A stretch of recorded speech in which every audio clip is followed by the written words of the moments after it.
Hello everyone, welcome to फैमेटिक्स learning hub.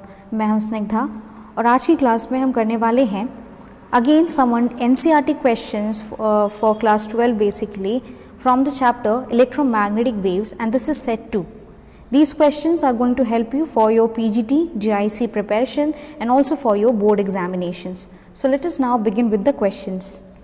First question है, there is a radio. Now this radio can tune into any station. ये radio जो है किसी भी स्टेशन में ट्यून कर सकता है. फ्रीक्वेंसी रेंज या जो बैंड दी गई है you can see is 7.5 megahertz to 12 megahertz over here. हमें यहाँ पे निकालना है corresponding wavelength band, right. So minimum frequency जो है यहाँ पे that is your nu minimum is your 7.5 megahertz. On converting it into hertz, I'll get it as 7.5 into 10 to the power of 6 hertz. Now, new maximum, जो maximum frequency है यहाँ पे that you can see is your 12 megahertz, right? Now let me write it into again hertz. So I'll get it as 12 into 10 to the power of 6 hertz here. Okay. Now, what is this light की speed यहाँ पे होगी क्या, जिसको हमें फॉर्मूले में इस्तेमाल करना है. So we know that the speed of light is given to be your 3 into 10 to the power of 8 meter per second, right? So let us now, so this is second that I'll write here, meter per second here. Now, formula है that is your lambda is given to be your c by nu, right? तो यहाँ पे हम इस्तेमाल करेंगे दोनों के, पहले हम वेवलेंथ निकालेंगे. So lambda minimum and then I will get it as lambda maximum. So let me take it as lambda 1.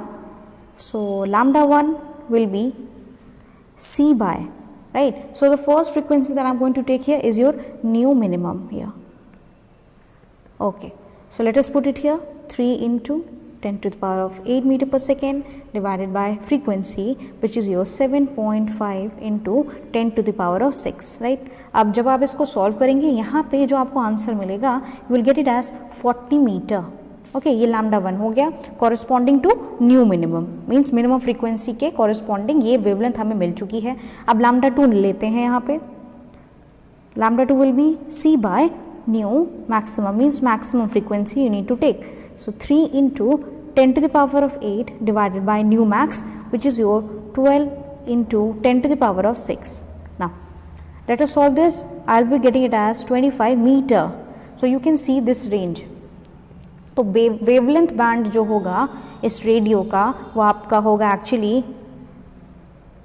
Like यहाँ ले सकते हैं हम यहाँ पे 40 मीटर से कहाँ तक, 40 मीटर से 25 मीटर.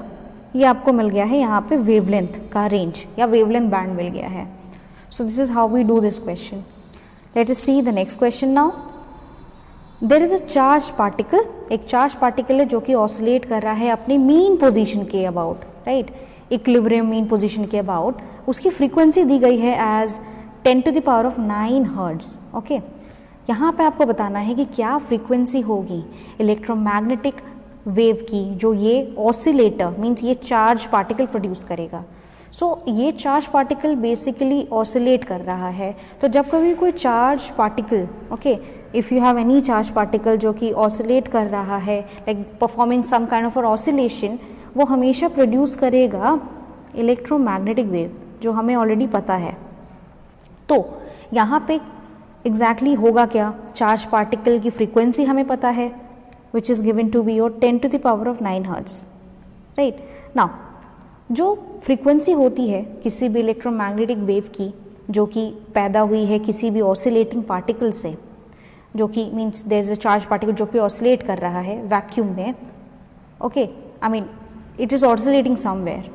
तो वहाँ पे अगर हम बात करें आपके फ्रीक्वेंसी की, तो फ्रीक्वेंसी हमेशा सेम होने वाली है. So the frequency of the electromagnetic wave जो कि प्रोड्यूस करेगा ये charge particle which is performing oscillation या ये ऑसिलेटर, वो सेम होगी. So it is going to be the same value over here. So what is the frequency, यही frequency आपकी हो जाएगी इलेक्ट्रोमैग्नेटिक वेव की. ओके, मीन्स जिस चार्ज से ये पैदा हुआ है इलेक्ट्रोमैग्नेटिक वेव, उसकी और इसकी फ्रीक्वेंसी दोनों की सेम रहने वाली है. चार्ज पार्टिकल की फ्रीक्वेंसी सेम होगी जिस इलेक्ट्रोमैग्नेटिक वेव को इसने प्रोड्यूस किया है. So this is the answer over here. Late us see the next question now. Amplitude जो है मैग्नेटिक फील्ड पार्ट का, ओके, एक इलेक्ट्रोमैग्नेटिक वेव है जो कि वैक्यूम में ट्रैवल कर रहा है, उसका एम्पलीट्यूड दिया गया है मैग्नेटिक फील्ड का, मीन्स बी नॉट दिया गया है। So you can see B naught is given to be here as 5110 nanometre. सो यहाँ पे B naught on converting it I'll get it as like 510 nano, sorry not meter, sorry, this is your Tesla basically. So nano Tesla is the unit for your magnetic field. So 510 into 10 to the power of minus 9 Tesla. So ये Tesla में हमने convert कर लिया है, right. अब यहाँ पे magnetic field का मीन्स बी नॉट मिल चुका है हमें। In the question they are asking to find out the amplitude for the electric field part. तो कोई भी अगर इलेक्ट्रोमैग्नेटिक वेव है, right, whenever you have any electromagnetic wave, उसमें ऑब्वियसली कौन कौन सी चीज़ें होती हैं आपका, तो एक इलेक्ट्रिक फील्ड होगा as well as magnetic field होगा जो ऑसिलेट करेंगे, okay, in a mutually perpendicular direction, right. So these two things are going to be here. Now in this what are we going to find here is the electric field part. So the formula that I'll be using over here is this relation between your electric field part and the magnetic field part. So E naught equals to C times B naught here. This is the formula that you will be using. So let us find out E naught here. E naught equals to C 3 into 10 to the power of 8 into what is B naught here? 510 into 10 to the power of minus 9. Okay, now on solving it आपको जो answer मिलेगा यहाँ पे, so you'll get it as 153, obviously unit हो जाएगी Newton पर coulomb. So this is the electric field part of this wave here.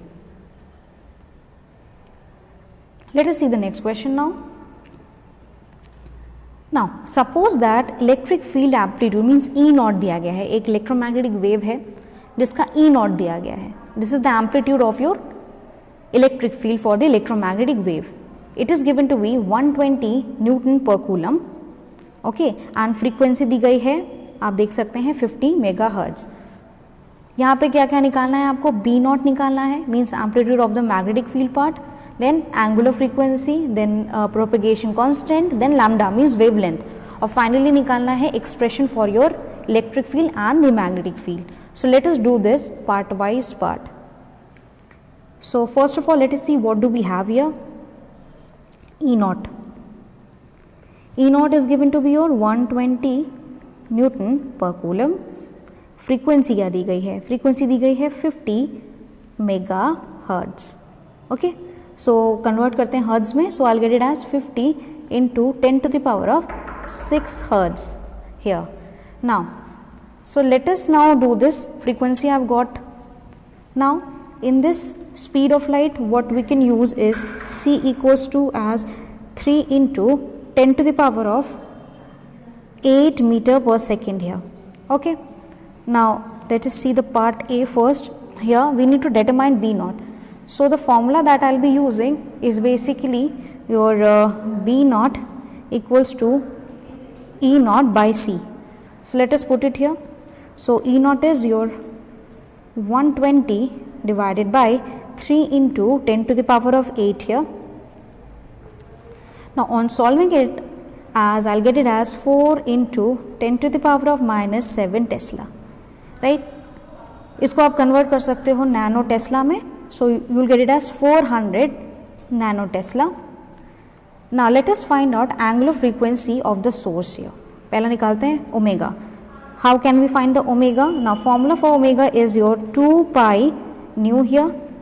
Let us put the value here as 2 into pi. So pi का आप यहाँ पे रख सकते हो as 3.14 here into nu. What is the value of frequency? So frequency यहाँ पे आप देख सकते हो 50 हमने already convert कर लिया था, 50 into 10 to the power of 6. Okay. Now when I will be solving this, I will be getting it as. So आप इसको जब solve करोगे आपको यहाँ पे जो आंसर मिलेगा on solving it you can simply convert it. So I am going to get it as your 3.14 into 10 to the power of 8 radian per second. Okay. So this is what I have as the angular frequency. Second, what I need to find out is your k here. So k की value रखते हैं formula omega by c, that is angular frequency divided by speed of light. So 3.14 into 10 to the power of 8 divided by 3 into 10 to the power of 8. Okay, so इसको जब आप solve करोगे answer जो आता है it is your 1.05 radian per metre. Okay, this is your propagation constant basically. अब जो चीज़ें बची हैं निकालने को, जैसे हो गया आपका लैम्डा. सो लैम्डा के लिए फॉर्मूला इस्तेमाल कर लेंगे as your c by nu. So let us put the value 3 into 10 to the power of 8 divided by 50 into 10 to the power of 6 here. So यहाँ पे आंसर आएगा as your 6 metre. So this is your lambda. Okay, तो यहाँ पे हमने B naught, omega, k and lambda की value already find out कर ली है. अब एक्सप्रेशन निकालना है for your electric field and your magnetic field. We need to simply see what can be the equation over here. तो अगर हम यहाँ पे मान लीजिए लेके चलते हैं कि आपका जो वेव है, ओके, बी पार्ट की हम बात करने वाले हैं. मान लीजिए वेव जो है वो आपका प्रोपेगेट कर रहा है into your positive x direction.